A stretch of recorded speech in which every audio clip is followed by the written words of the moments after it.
সবাইকে আসসালামু আলাইকুম। আজ রান্না করে দেখাবো পালং শাক।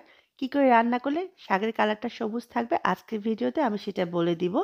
চিংড়ি মাছ আর আলু দিয়ে একটু ঝোল ঝোল করে পালং শাক এভাবে রান্না করলে খেতে অনেক বেশি মজার হয়। কথা না বাড়িয়ে চলুন জেনে নিই পালং শাক রান্নার প্রস্তুত প্রণালী। রান্নার জন্য চুলায় একটি হাঁড়ি বসিয়ে দিলাম। দিয়ে দিচ্ছি 2 থেকে 3 টেবিল চামচ পরিমাণ রেগুলার খাবার তেল। তেলটা একটু গরম হলে দিয়ে দিব 2 থেকে 3 টেবিল চামচ পরিমাণ রসুন কুচি। এবার রসুন কুচিটাকে আমি সামান্য একটু ভেজে নিব। দিয়ে দিচ্ছি 3 থেকে 4টা কাঁচামরিচ। কাঁচামরিচগুলো কেটে ব্যবহার করেছি। আপনি ঝাল বেশি খেলে মরিচের পরিমাণটা বাড়িয়ে দিবেন।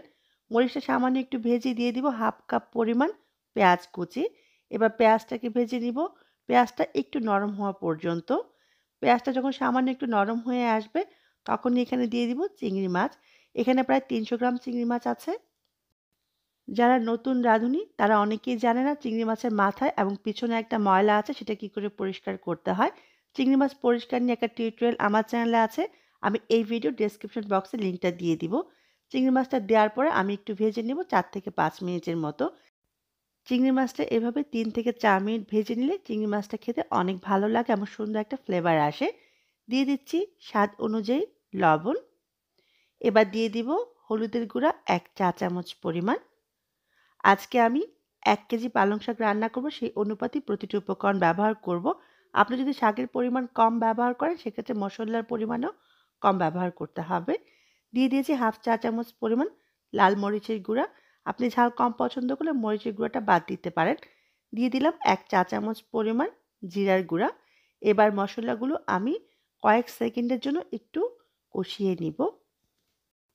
মশলাগুলো যাতে পুড়ে না যায় সেটা খেয়াল রাখতে হবে। 30 থেকে 40 সেকেন্ডের মধ্যে মশলাটা নেড়ে মিশিয়ে আমি এখানে আলু দিয়ে দিব। আমি আলুগুলো এরকম মোটা করে কেটে নিয়েছি। কাটার পরে পানিতে ডুবিয়ে রেখেছি এতে আলুটা কালো হয়ে যাবে না। আমি এখানে 2টা মাঝারি সাইজের আলু একটু মোটা করে কেটে দিয়ে দিলাম।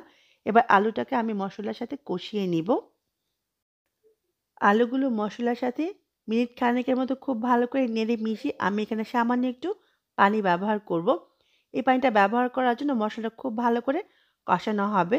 এই পানিতে কিন্তু আলুটা সেদ্ধ হবে না। মশলাটা ভালো করে কষানোর জন্য আমি এখানে 2 টেবিল চামচ পরিমাণ পানি দিয়ে দিলাম। এবার আমি কষিয়ে নেব 2 থেকে 3 মিনিটের মতো। আলুটাকে আমি খুব ভালো করে কষিয়ে নিয়েছি। পানিটা শুকিয়ে তেলটা ভেসে আসছে। এই পর্যায়ে দিয়ে দিব আলু সেদ্ধ হওয়ার জন্য পানি। আলু সেদ্ধর জন্য আমি এখানে 1 কাপ পানি দিয়েছি। এবার পানিটা খুব ভালো করে আলুর সাথে নেড়ে মিশিয়ে চুলার আঁচটা মাঝারি করে আমি ঢেকে দিব 10 মিনিটের জন্য। এই 10 মিনিটে আলুটা খুব ভালো করে সেদ্ধ হয়ে যাবে। ফিরে এলাম 10 মিনিট পরে। এর মাঝে আমি কয়েকবার নেড়ে দিয়েছিলাম যাতে নিচে লেগে না যায়। আলুটা খুব ভালো করে সেদ্ধ হয়ে গেছে। শাক দেওয়ার আগে খুব ভালো করে আলুটা সেদ্ধ করে নিতে হবে। কারণ শাক দেওয়ার পরে আমি কিন্তু খুব বেশি সময় রান্না করব না। অনেক বেশি সময় রান্না করলে কিন্তু শাকের কালারটা সবুজ থাকবে না, নষ্ট হয়ে যাবে। এর মাঝে আমি কয়েকটা আলু একটু ভেঙে দিচ্ছি। এতে তরকারিটা মাখা মাখা হবে, খেতে ভালো লাগবে।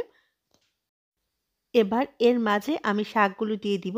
পালং শাকগুলো আমি খুব ভালো করে ধুয়ে পানিটা ঝরিয়ে তারপর ছোট, ছোট টুকরো করে কেটে নিয়েছি। এখানে 1 কেজি পরিমাণ পালং শাক আছে। শাকটা দেওয়ার পরে চুলার আঁচটা কিন্তু বাড়িয়ে দিতে হবে।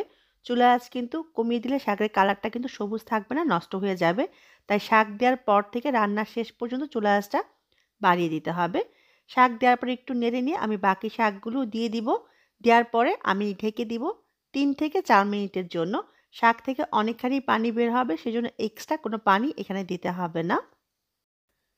ফিরে এলাম 4 মিনিট পরে। শাক রান্না হতে কিন্তু খুব বেশি সময় লাগবে না। দেখুন শাক থেকে অনেকখানি পানি বের হয়েছে।